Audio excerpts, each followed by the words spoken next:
This week on Paint It Black, we do things a little bit different as I tackle the controversial topic of the COVID vaccine.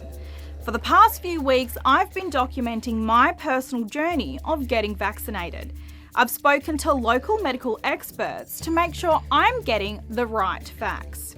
So stick around to find out how I was able to feel more confident in my decision to get vaccinated. But most importantly, I'm going to bust some myths out there about COVID-19.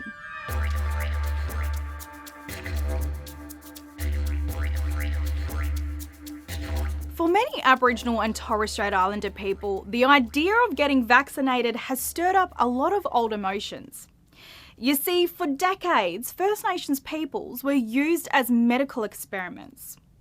In 2002, Adelaide University apologised for the scientific experiments conducted on Aboriginal people by some of its researchers in the 1920s and 1930s. The then Vice-Chancellor Cliff Blake labelled the experiments degrading and barbarous. 6 years later, the federal government investigated claims made in a Senate inquiry into a Stolen Generations compensation bill where Aboriginal children had been used as guinea pigs in medical experiments. WA has its own place in this dark history. Between 1908 and 1919, hundreds of Aboriginal people were incarcerated on islands off Carnarvon. More than 150 Aboriginal people died inside these lock hospitals. So back to today, you can see why it alarmed many people when Indigenous Australians were one of the first people given first priority to be vaccinated for COVID-19. It's understandable to think that maybe we were again being used as medical guinea pigs. I understood people's concerns over this. I felt that the government should have been addressing these concerns rather than grouping them with other conspiracy theories. Did I drink a little bit of the Kool-Aid? Maybe. But then something happened. I live in WA, I live in Perth, but I'm pretty scared. I'm going to admit it, I have a bit of anxiety and every day I'm waiting for our announcement that we have a case and then just being thrown back into lockdown. There's also a really serious situation happening in New South Wales, not only just in Sydney, but in Western New South Wales right now, there's an outbreak which is mostly affecting Aboriginal people. And never before throughout the pandemic, since it arrived here in Australia, has there been this huge concern like we're seeing right now for Aboriginal people. And unfortunately, it could be a case of we're going to see just how fatal COVID is for Aboriginal people in Australia with what's happening in regional New South Wales right now. And that's got me scared as an Aboriginal woman. But I also feel really stupid because I've been able to be vaccinated, or I've been eligible to be vaccinated for months now, and I haven't taken that opportunity up. And what's happening in regional New South Wales has really got me questioning, why am I not getting vaccinated? Just go and do it. I've tried to Google information about the vax myself, but I ended up down a rabbit hole. So I've set up a meeting with Dr. Daniel Hunt from the Derbarl-Yarragon Health Services to get the facts on the vax. The COVID vaccine is basically made up of inactive or weakened versions of a virus or bacteria that helps the immune system create defences against, in this case, COVID virus. So are there any long-term side effects? At the moment, we don't really have the data to say if there's going to be long-term side effects from the vaccination, but at the moment, it's safe to say unlikely, but we're still monitoring and looking at that data. Why are Aboriginal and Torres Strait Islander people more vulnerable to COVID? Aboriginal and Torres Strait Islander people tend to have greater chronic diseases or comorbidities, diabetes, lung diseases, chronic obstructive pulmonary disease.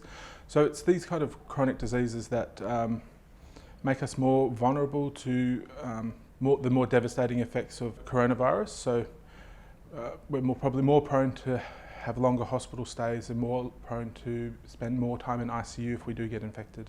Can you die from the vaccine? And if you can, what are the chances of that? with any medication or any vaccination, there is a risk of having an adverse outcome, such as death.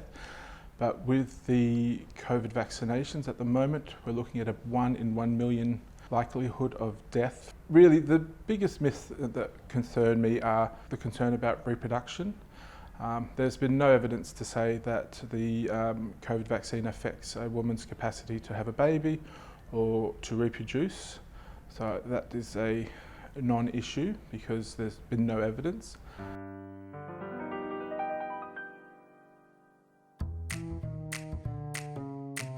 False. Yeah. False. False. False. True. So I've just finished my interview with Dr. Daniel. I feel a lot more confident. I'm not so concerned anymore about the vaccine. I feel like, you know, there's obviously been a lot of research into this. I don't feel scared that like something bad is going into my body. So I feel really confident, and I think I might try and book myself an appointment and try and get vaccinated. I'm down here in Perth where getting the shot is going to be pretty easy. All I have to do is drive down to a health clinic and wait my turn. But for people in other parts of WA, this is not their reality. In the Kimberley Aboriginal Medical Service is delivering their vaccine to their patients by flying it into them. So I'm here, the vaccine clinic. I'm late, but let's go. This side.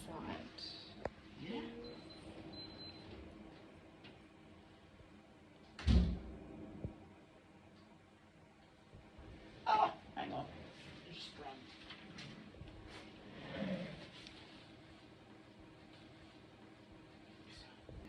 Did you want to hold that? Just hold it for a second. So I've just come home from getting the first dose, getting a little bit of a headache. This is my arm. It's no Michelle Obama arm. It's not really red, so it's not that much of a concern right now. We'll see how the rest of the night goes. It's back to the couch for another day of watching TV. My arm is like really sore. So it's day 2. I'm just starting to have my breakfast, which I'm having a peanut butter and jam sandwich. Don't ask, I felt like it. I woke up feeling a lot better. My arm's not really that sore. I had a really good sleep. Don't have a headache. I'm actually feeling really good. I feel a lot more energized. So here I am. I'm still alive, and so far the government hasn't tracked me down or turned 5G on, and I'm not being made into an army brat. I'm actually feeling pretty good. My side effects from the first shot lasted probably between 24 and 36 hours, but then I felt pretty much normal again. I know a lot of people are still scared and they're unsure. So my advice to you is go and speak to a doctor. Stop doing your own research, because there are a lot of sites out there that do look legitimate, but they're actually full of fake news. I hate that saying, but it is true.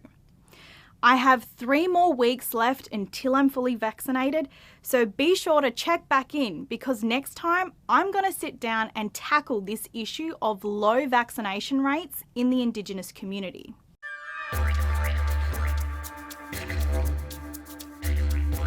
Thanks for watching. Make sure you like, subscribe, and be sure to check out my weekly columns both in the West Australian and on thewest.com.au.